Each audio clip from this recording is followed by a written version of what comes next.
Operating at the extreme limits of their logistical reach, two opposing air forces clashed over a freezing, desolate archipelago in the South Atlantic. This unprecedented theater demanded improvised aerial refueling, daring low-level anti-ship strikes, and the absolute combat debut of vertical takeoff interceptors that completely rewrote modern naval aviation doctrine. Stay locked in, because we're breaking down every aircraft that fought in the Falklands War. Starting off with British vertical interception and fleet defense. Item 1. BAE Sea Harrier FRS.1. The jump jet that saved the entire task force and rewrote naval aviation doctrine in a single conflict, the Sea Harrier used revolutionary vectored thrust in forward flight, or VIF, to perform maneuvers physically impossible for conventional jets, allowing its pilots to defeat faster and more powerful Argentine Mirage 2s and daggers in close-range dogfights. Operating from ski jump ramps without airborne early warning radar, Sea Harrier pilots flew combat air patrols entirely on ground controller vectors and pilot situational awareness alone, and still achieved 21 confirmed air-to-air kills without losing a single aircraft in aerial combat. An absolute apex predator of the South Atlantic that permanently validated the VSTOL carrier concept. Item 2. McDonnell Douglas Phantom FGR-2. Next up, the outermost defensive ring of Britain's South Atlantic operation. Phantom FGR-2s were deployed to RAF Stanley on Ascension Island, a remote mid-Atlantic staging base sitting 4,000 miles north of the Falklands, to ensure this critical logistical hub remains secure against any Argentine long-range strike attempt. Equipped with powerful AWG-12 radar and a full complement of Sidewinder and Sparrow missiles, these Phantoms provided conventional air defense coverage that freed the Sea Harriers to concentrate entirely on fleet defense over the exclusion zone. Their presence on Ascension was never seriously challenged, which was precisely the point. Item 3. BAE Nimrod MR2. The next one, the long-range eyes of the British task force, and a devastatingly capable maritime patrol aircraft that most histories of the air war overlook entirely.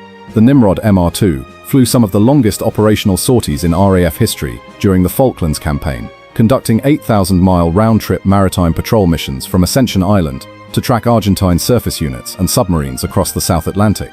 Fitted with searchwater radar and acoustic processing equipment, Nimrod crews provided commanders with the submarine tracking data that shaped every British naval movement during the conflict. Its contribution to task force survival was quiet, unglamorous, and absolutely essential. Let's move on to Argentine low-level strike and anti-ship operations. Item 4. Dassault Super Etendard. The aircraft that fundamentally changed naval warfare and sent shockwaves through every naval staff on Earth. The Super Etendard used the Thomson CSF Agave radar to execute a pop-up, lock-on, and retreat launch profile for the AM-39 Exocet sea-skimming missile, sinking HMS Sheffield on May 4, 1982, in the first successful anti-ship missile attack on a modern naval combatant since World War II.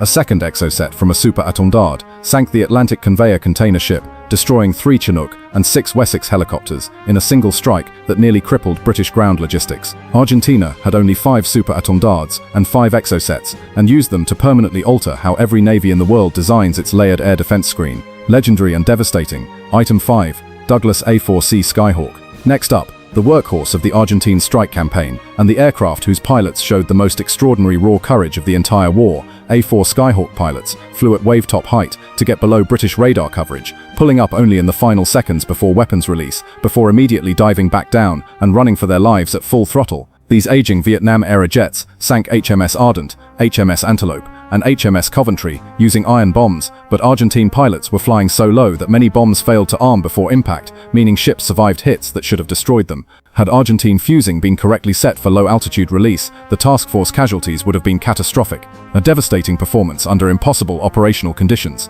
Item 6. FMA IA-58 Pucará. The next one, Argentina's twin turboprop ground attack aircraft, and the platform that most directly threatened British special forces operating behind Argentine lines on the islands. The Pucará was purpose-built for counterinsurgency operations from austere grass strips, armed with 2 20mm cannons, 4 7.62mm machine guns, and underwing rocket pods that gave it genuine lethality against lightly armored vehicles and infantry in the open.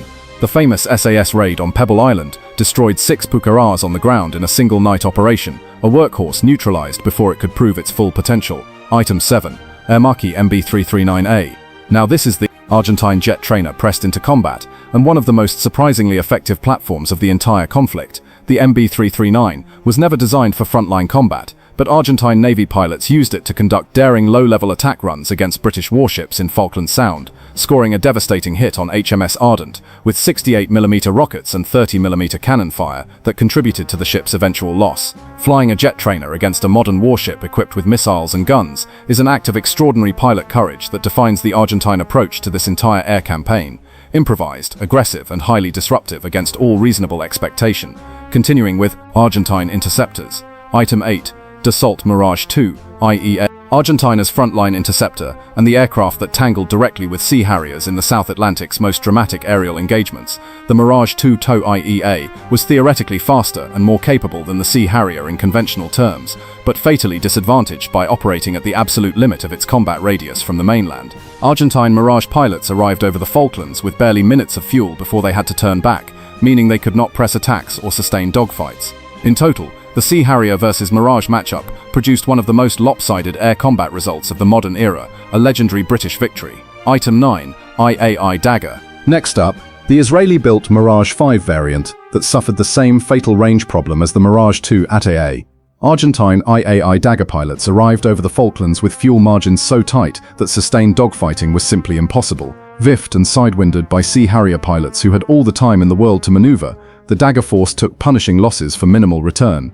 A legendary mismatch that validated every design decision behind the Sea Harrier program. Continuing with Strategic Reach, the bomber and the tanker. Item 10. Handley Page. Victor K2. The unsung hero of the entire air campaign and the aircraft without which nothing else was possible, the Victor K2 tanker transferred millions of pounds of fuel mid-air to keep every long-range operation alive, including the extraordinary Black Buck Vulcan missions, Nimrod maritime patrols, and Hercules supply drops to the task force. Victor crews flew missions lasting over 14 hours, conducting multiple fuel transfers in pitch-black South Atlantic weather conditions, often with equipment failures and margins of error measured in minutes. Without the Victor, the British task force would have been operationally blind and the Vulcan raids would have been physically impossible.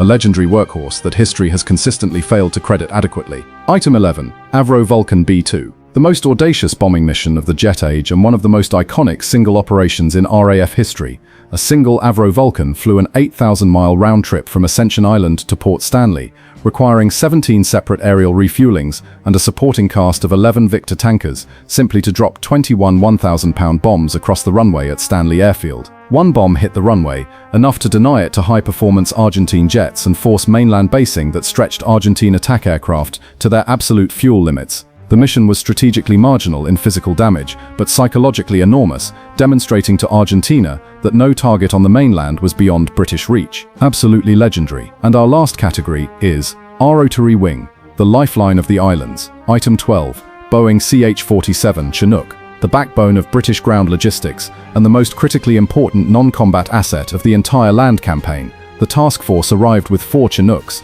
and 3 were destroyed on the Atlantic conveyor when it was hit by an Exocet. The single surviving Chinook, callsign Bravo November, then proceeded to haul the equivalent of what 4 helicopters should have carried, moving 81 soldiers in a single lift that exceeded its design capacity, operating non-stop through the campaign until Argentine surrender.